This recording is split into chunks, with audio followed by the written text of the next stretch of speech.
dari kelompok 3 ingin melanjutkan pemaparan mengenai materi pertemuan ke-15 dari kelompok sebelumnya, yaitu kelompok 18. Izinkan kami memperkenalkan diri masing-masing anggota. Perkenalkan, nama saya Fatina Putri dengan NIM 2025 010 2107.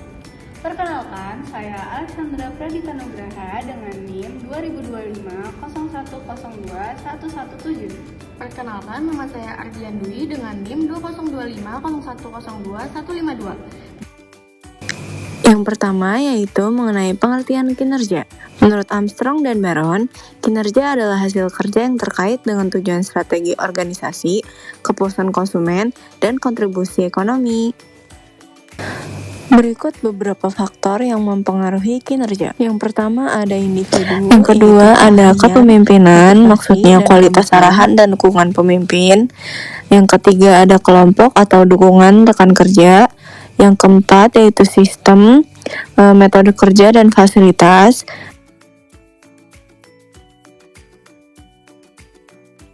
Dan yang terakhir ada situasi, yaitu kondisi internal dan eksternal organisasi. Motivasi kerja dan kemampuan kerja merupakan dimensi yang cukup penting dalam penentuan kinerja. Semakin tinggi kemampuan yang dimiliki, karyawan semakin menentukan kinerja yang dihasilkan. Ada pengertian manajemen kinerja. Menurut Wibowo dalam Fahmi, manajemen kinerja adalah kebutuhan mutlak agar tujuan tercapai melalui kerjasama harmonis atasan dan bawahan, didukung komunikasi yang efektif. Fungsi manajemen kinerja berfungsi memberikan solusi atas permasalahan organisasi, baik internal maupun eksternal, agar tidak berdampak negatif pada aktivitas perusahaan. Agar berjalan efektif, syarat yang harus dipenuhi: 1. Komunikasi multi-arah dengan filter informasi yang tepat. 2. Forum evaluasi berkala untuk umpan balik dan perbaikan berkelanjutan. 3. Penerapan standar prosedur ISO 9000 sampai 9004 untuk mutu kerja. ISO 9000 yaitu pedoman umum manajemen dan jaminan mutu. ISO 9001 yaitu jaminan mutu untuk desain, produksi, instalasi, dan layanan. ISO 9002 yaitu jaminan mutu pada produksi dan instalasi. ISO 9003 yaitu jaminan mutu pada inspeksi dan pengujian akhir.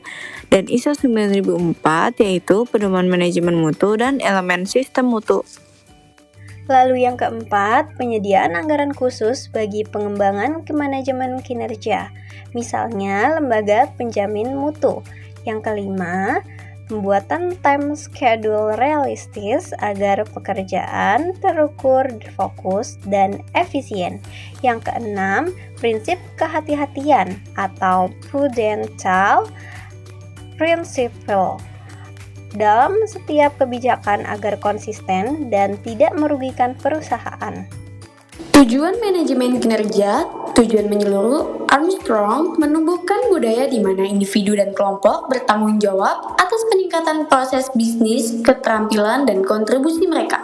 Tujuan spesifik: 1. Meningkatkan kinerja organisasi. 2. Mendorong budaya berorientasi kinerja. 3. Meningkatkan motivasi dan komitmen karyawan. 4. Memberikan ruang untuk aspirasi karyawan. Pengertian dan tujuan pengukuran kinerja. Definisinya, proses menetapkan parameter hasil untuk mengukur pencapaian program, investasi, atau aktivitas organisasi. Tujuannya yaitu meningkatkan kinerja, menilai keberhasilan atau kegagalan, serta menjadi umpan balik untuk perencanaan dan pengendalian. Selanjutnya ada prinsip pengukuran kinerja. Yang pertama, semua aktivitas kerja signifikan harus diukur.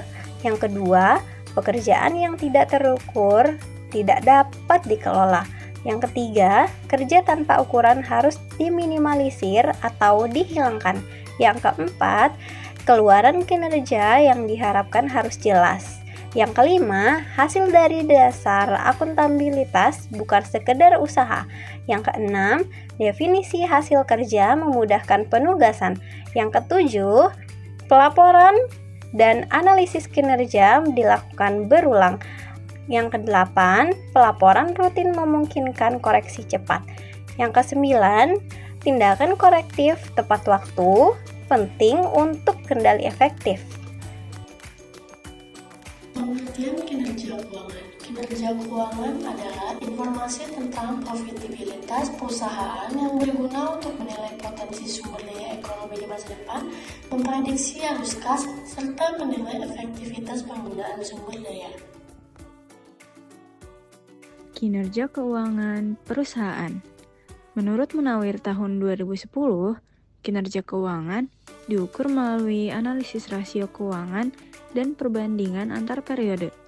Tujuannya yang pertama, menilai likuiditas atau kemampuan memenuhi kewajiban jangka pendek. Yang kedua, menilai solvabilitas, yaitu kemampuan memenuhi kewajiban jika dilikuidasi. Yang ketiga, menilai profitabilitas atau rentabilitas, yaitu kemampuan menghasilkan laba. Dan yang keempat, menilai aktivitas usaha, yaitu kemampuan menjaga stabilitas usaha, membayar utang, bunga, dan dividen tepat waktu. Tahapan kinerja keuangan. Analisis kinerja keuangan perusahaan dilakukan melalui 5 tahap, yaitu 1. Review laporan keuangan agar sesuai kaidah akuntansi. 2. Perhitungan dengan metode sesuai kondisi perusahaan. 3. Perbandingan hasil melalui time series atau cross-sectional untuk menilai posisi perusahaan. Kesimpulan. 1. Melakukan penafsiran interpretation terhadap berbagai permasalahan yang ditemukan. 2. Mencari dan memberikan pemecahan masalah solution terhadap berbagai permasalahan yang ditemukan. Baik, kami mohon maaf bila ada kesalahan kata. Sekian dari kelompok kami, terima kasih.